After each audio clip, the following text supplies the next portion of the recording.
A bottle of water costs less than $1 to produce. Add a specific label, place it in the right hotel minibar, position it in the hands of the right people at the right moment, and it sells for 14. The water did not change, not a molecule of it. What changed was the story around it. And somewhere in that gap, between the dollar and the 14, is the entire secret of how the most powerful brands on earth were built.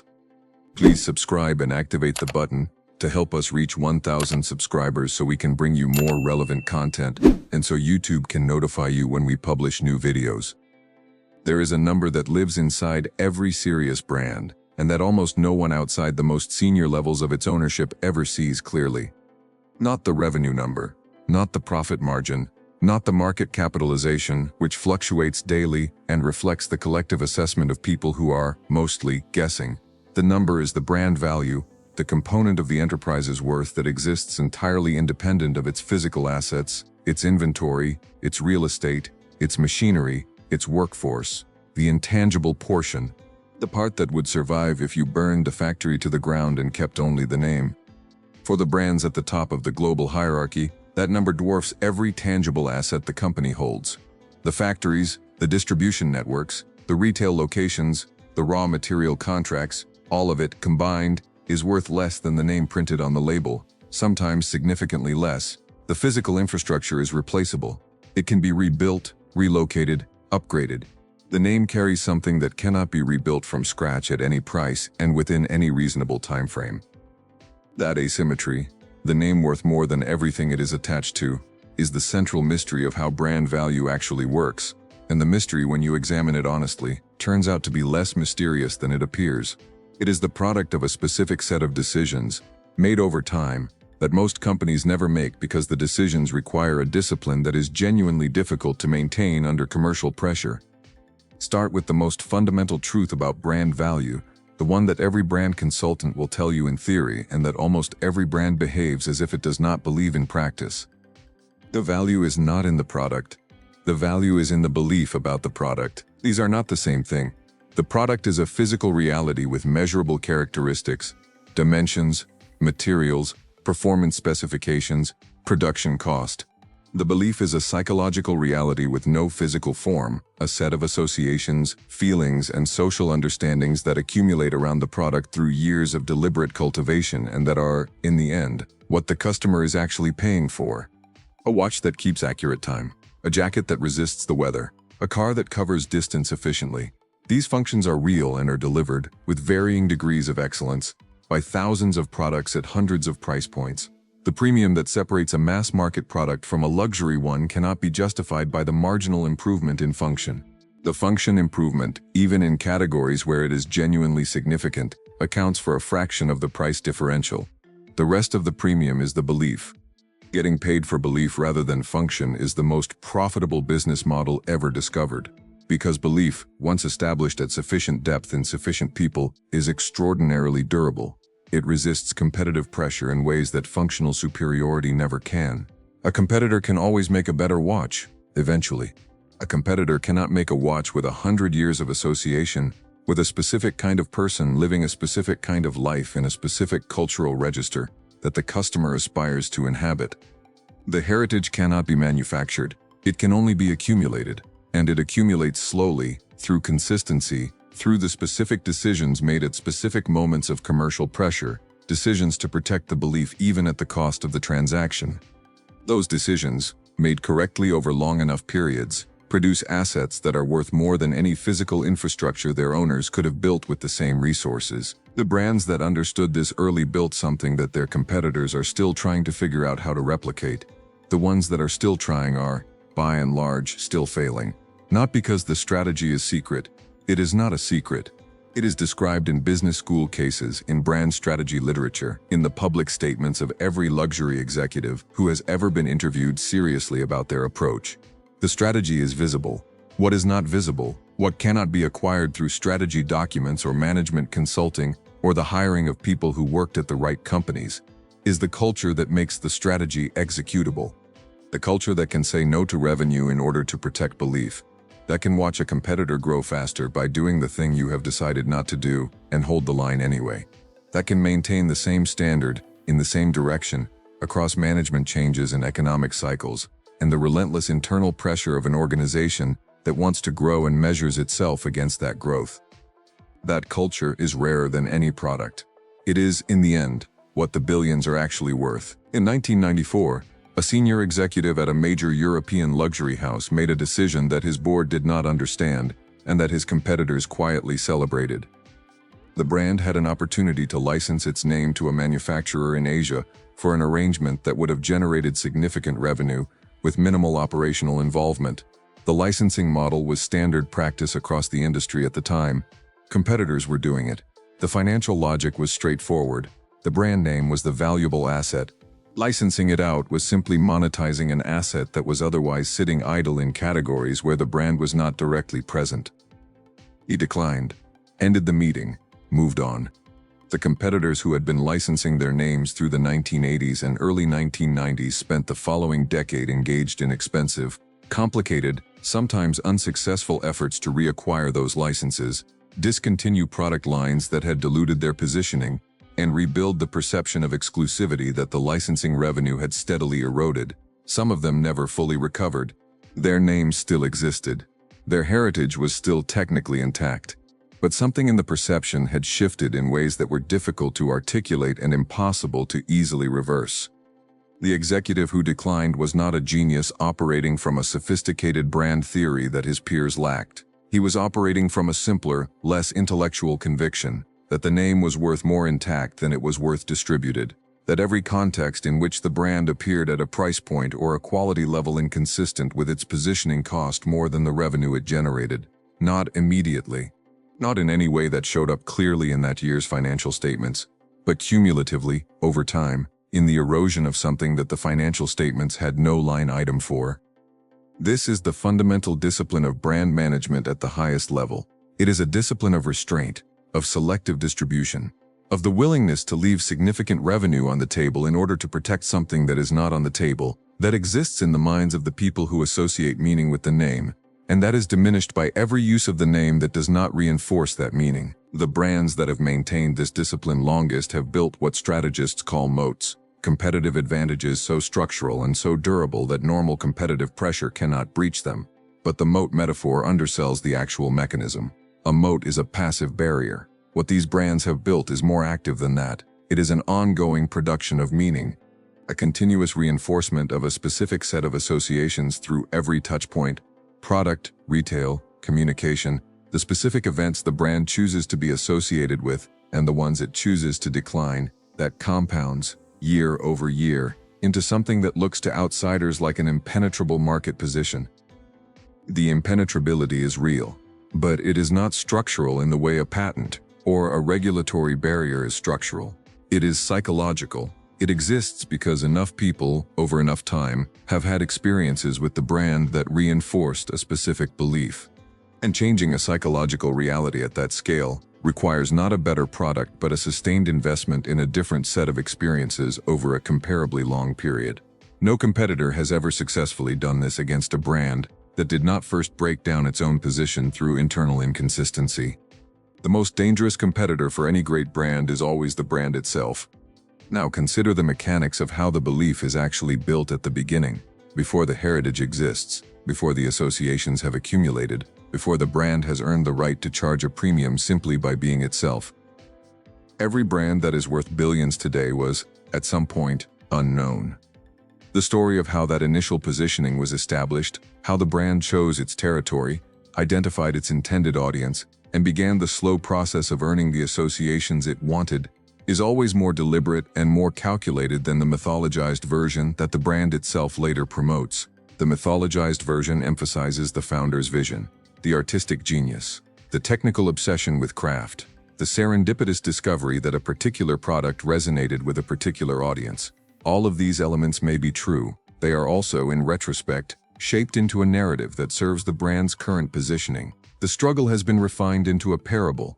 The commercial calculation has been converted into passion. The deliberate targeting of a specific aspirational audience has been retroactively described as an authentic expression of values that happen to resonate. This is not dishonest in any simple sense. Brands do have genuine stories. Founders do have genuine convictions. The craft is often genuinely present. But the story as it is told is always the story as it is useful. And understanding that distinction is the beginning of understanding how brand value is actually constructed rather than simply discovered. The scarcity principle is the most written about mechanism in luxury brand strategy and the most consistently misunderstood one. The misunderstanding is not about whether scarcity drives value. That relationship is well established and widely accepted. The misunderstanding is about what kind of scarcity works, to what degree, through what mechanisms, and crucially, who the scarcity is designed to affect. Not every potential customer. The genius of luxury scarcity is that it is targeted, calibrated not to exclude all buyers but to exclude the wrong buyers while making the right buyers feel that their access, however it was obtained, represents a genuine achievement. The distinction between these two outcomes, exclusion that frustrates and exclusion that flatters, is the entire art of managing a luxury brand's distribution strategy, and it is considerably more complex than simply producing fewer units. Consider the difference between a product that is scarce because it cannot be made quickly and a product that is scarce because the brand has decided it should not be made quickly. Both produce the same market outcome in the short term. Demand exceeds supply, secondary market prices rise, the perception of exclusivity is reinforced. But the second creates something the first does not: complete control over the signal. When the brand decides the scarcity, the brand can decide what the scarcity means, who gets access first, through which channels, under what conditions. The brands that manage their scarcity most effectively have built distribution architectures that function as social sorting mechanisms. The customer who receives an allocation of a limited release has, through the experience of receiving it, been told something about their position relative to the brand. They were chosen.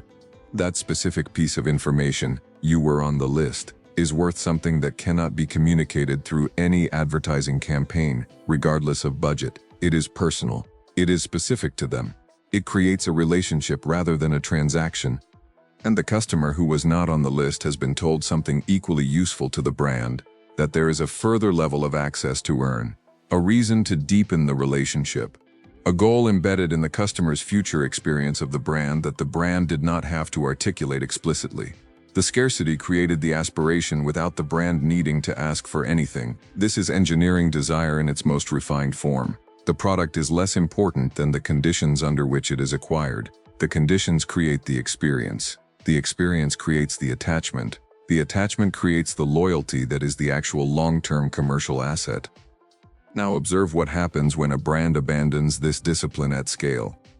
The process is always the same. It begins with a commercial rationale that is, in isolation, entirely defensible. Demand exceeds supply. The margin on the incremental unit is excellent. The waiting list represents frustrated potential customers who might, if not served, seek alternatives. Increasing production modestly, not dramatically, just enough to reduce the friction, seems like the rational response to a supply-demand imbalance. The first increase produces no visible damage. The brand's positioning remains intact. The secondary market prices adjust slightly but remain elevated.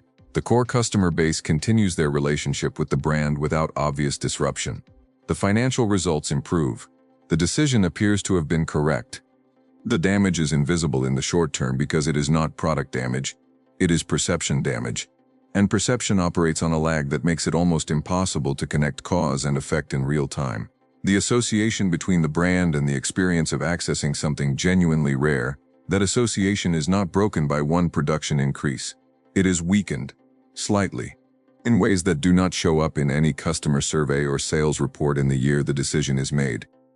It shows up 5 years later, when a competitor with tighter distribution is discussed with an energy that the incumbent brand no longer generates. When the secondary market prices tell a story about the direction of desirability that the brand's own marketing cannot override. When the customers who defined the brand's positioning, the ones whose adoption granted it the associations that justified the premium, are quietly investing their attention elsewhere.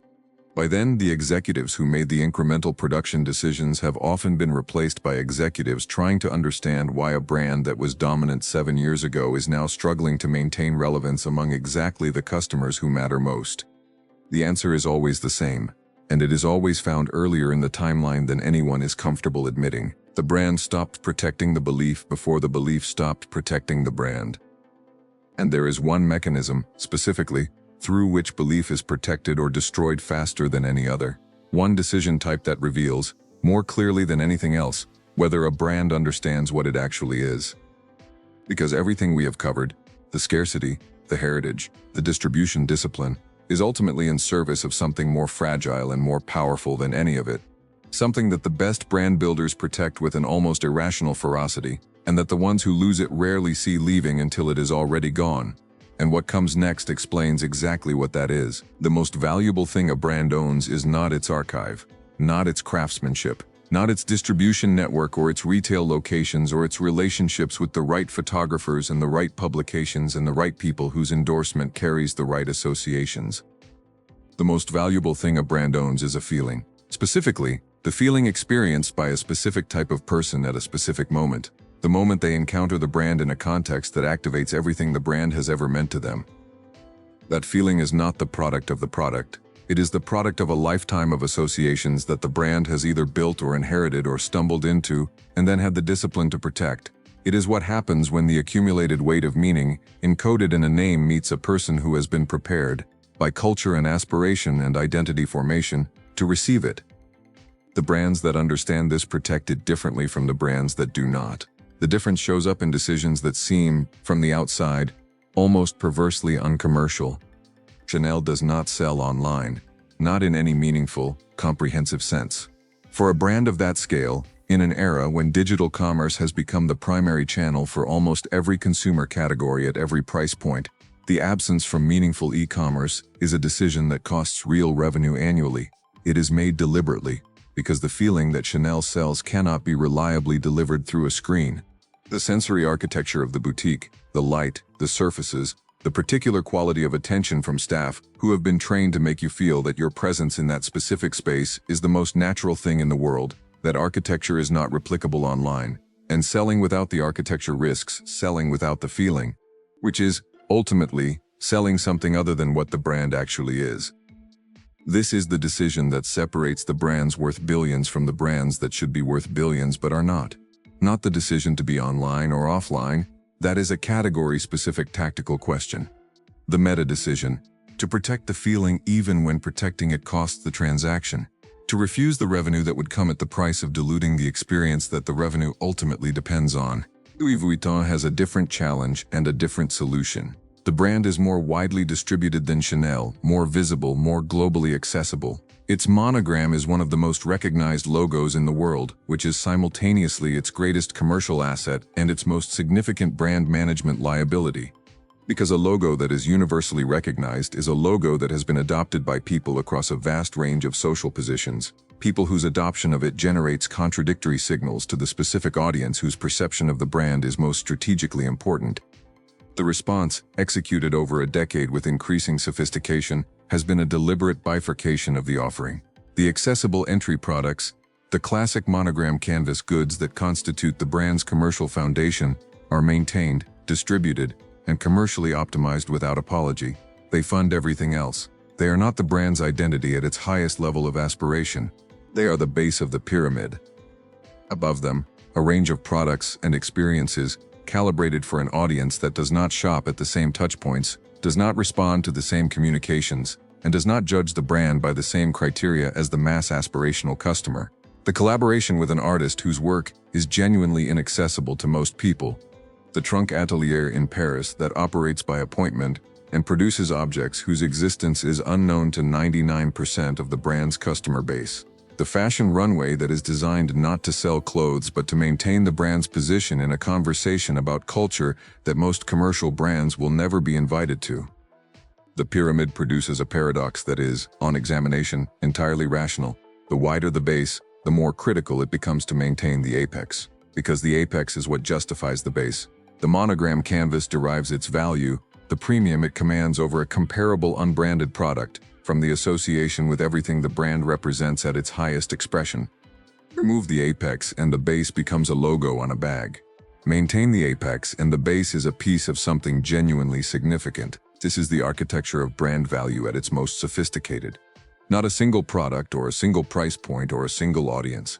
A carefully managed range of expressions, each calibrated for a different position in the hierarchy, each dependent on the others for the meaning that justifies the price. Destroy any layer and the whole structure weakens.